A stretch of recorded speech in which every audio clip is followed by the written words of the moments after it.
Hello guys, welcome back to this channel. Guys, इस video में हम लोग बात करने जा रहे हैं रिलायंस इंडस्ट्री लिमिटेड से जुड़ी हुई एक बहुत बड़ी अपडेट के बारे में। लेकिन शुरू करें उससे पहले आपसे रिक्वेस्ट करना चाहूँगा कि अगर आप इस चैनल को फर्स्ट टाइम देख रहे हैं तो प्लीज़ सब्सक्राइब कर लीजिए और बेल आइकन को हिट कर लीजिए ताकि आपको वीडियोज़ की नोटिफिकेशन मिलती रहें और आप सबसे पहले उसे देख पाएंगे। तो सबसे पहले मैं आपसे डिस्कस करना चाहूँगा कल फ्राइडे के दिन की क्या सिचुएशन थी। देखिए, 2008.50 की ओपन प्राइस के बाद 1987 का लो बनाता है और 2036.00 का हाई भी बनाता है।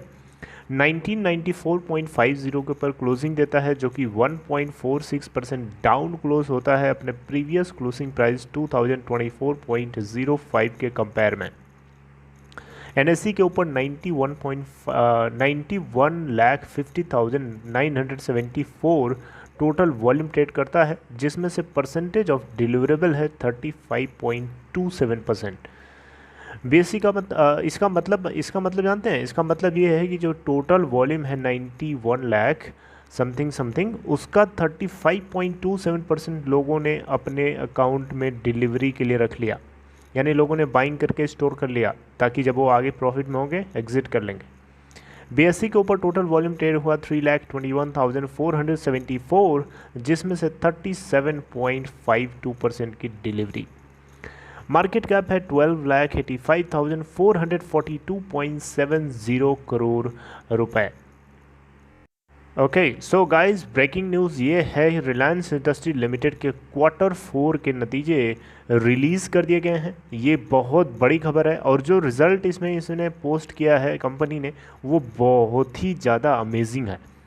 यहाँ आप देखें तो रिलायंस इंडस्ट्री लिमिटेड फ्राइडे को कंसोलिडेटेड बेसिस पे इसका रिज़ल्ट जो पोस्ट किया गया, उसमें नेट प्रॉफिट जो निकल के आता है Q4 के लिए 13,227 करोड़ का है, जो कि प्रीवियस ईयर के सेम क्वार्टर से कंपेयर करेंगे तो 108% की सीधे जंप दिखाई जा रही है।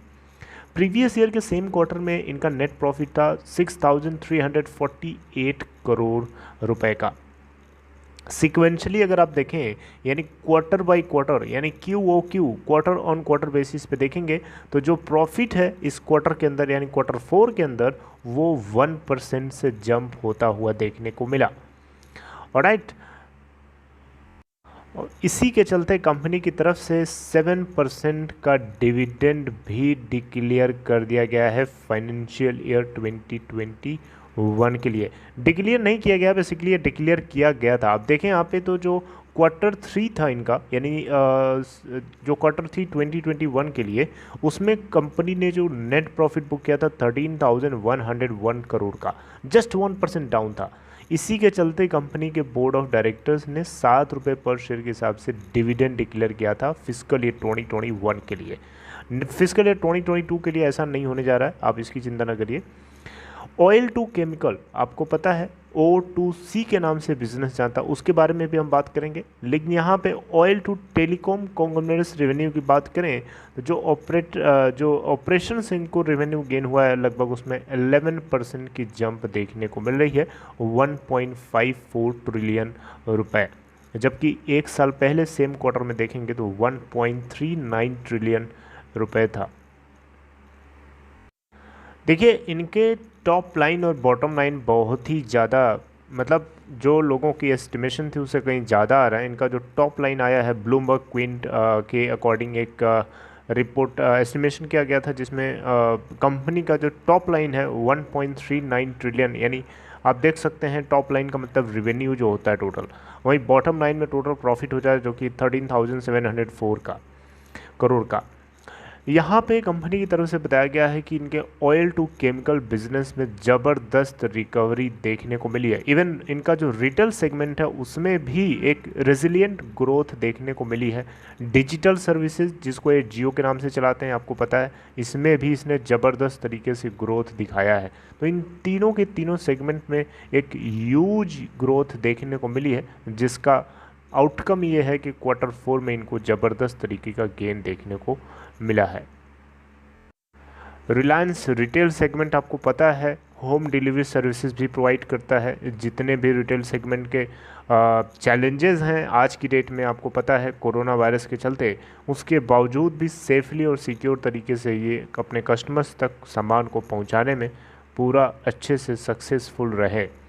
और यहाँ पे लगभग यहाँ बताया गया है कि कंपनी ने 75,000 जॉब्स भी जो है इकोनॉमी के लिए ऐड किया है, मतलब जॉब देने में भी इनका कंट्रीब्यूशन रहा है। ये बात जो है कंपनी के मैनेजमेंट की तरफ से बताई गई है। सेगमेंट वाइज अगर हम बात करें ऑयल टू केमिकल बिजनेस के रेवेन्यू के अंदर, तो 4.4% के साथ हमें इसमें जंप देखने को मिली है, जो कि निकल के आता है 1.01 ट्रिलियन रुपए।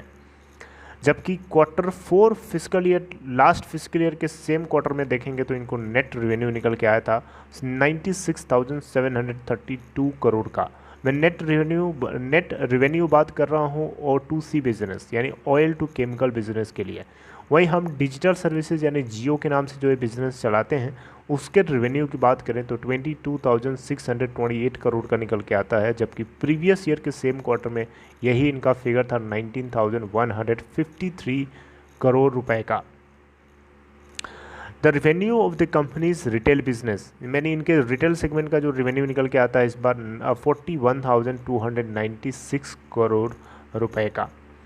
जियो जो प्लेटफॉर्म है इनका, उसमें नेट प्रॉफिट निकल के आया इस बार 3,508 करोड़ का, जबकि आप देखें तो प्रीवियस ईयर के सेम क्वार्टर में इनको यही फिगर था 2,379 करोड़। 47% के साथ हमें इसमें ग्रोथ देखने को मिली है। अब जियो की बात करें और आरपू की बात ना करें, ये कैसे हो सकता है? आरपू मतलब एवरेज रेवेन्यू पर यूज़र। देखिए इस कंपनी के लिए इस बार एवरेज रेवेन्यू पर यूज़र जो निकल के आता है 138.2 का है पर सब्सक्राइबर, यानी जितने भी टोटल सब्सक्राइबर हैं और जितना भी टोटल रिचार्ज होता है, टोटल रिचार्ज को नंबर ऑफ़ सब्सक्राइबर से डिवाइड कर देते हैं तो एवरेज रेवेन्यू पर यूज़र निकल के आ जाता है। यानी ऑन एन एवरेज देखेंगे तो एक कस्टमर लगभग 138 रुपये 2 पैसे का इनके रिचार्ज को ख़रीदता है, यानी स्पेंड करता है एक तरीके से, ठीक है। जबकि अगर आप देखें तो 151.00 का इनका एवरेज रेवेन्यू पर यूज़र था, ठीक है। आप देख सकते हैं यहाँ पे per month in the trailing quarter. तो गाइस ओवरऑल अगर हम देखें तो रिलायंस इंडस्ट्री लिमिटेड ने अपने सारे बिजनेस सेगमेंट से काफ़ी अच्छे जनरेट किए हैं profit and top line and bottom line. आपको बताना चाहूँगा रिलायंस जियो आने वाले कुछ फिजिकल ईयर 2022 के अंदर जो है आने वाले कुछ महीनों में हो सकता है अपने IPO के रूप में जो है लॉन्च किया जा सकता है, क्योंकि जियो को ये अलग सेगमेंट तरीके से लॉन्च करेंगे तो डेफिनेटली एक स्पेसिफिक टाइप के इन्वेस्टर जो हैं इनके इस सेगमेंट में अप्रोच कर पाएंगे। इसके अलावा O2C बिज़नेस को भी ये हाइव ऑफ करने के लिए तैयारी पूरी कर चुके हैं, ऑलमोस्ट काम चल रहा है उसके ऊपर मेरे को आपको एक वीडियो बना के जल्दी से बताना है, लेकिन उसके ऊपर थोड़ी रिसर्च करनी है, इसलिए मैंने आपको वो चीज़ आगे बताऊँगा। लेकिन यहाँ पे इस वीडियो में आपको ये क्वार्टरली रिजल्ट बताना ज़रूरी था। आई होप कि आपको एक छोटी सी वीडियो के जरिए जो बताई इन्फॉर्मेशन है आपको समझ में आई। गाइस अगर आपको ये कंटेंट अच्छा लगा तो आप इसे लाइक कर सकते हैं और डिस्क्रिप्शन बॉक्स में देखेंगे आपको एक लिंक मिलेगा, उसे क्लिक करके आप चाहें तो अपस्टॉक में अकाउंट ओपन करा सकते हैं। See you guys next time, take care.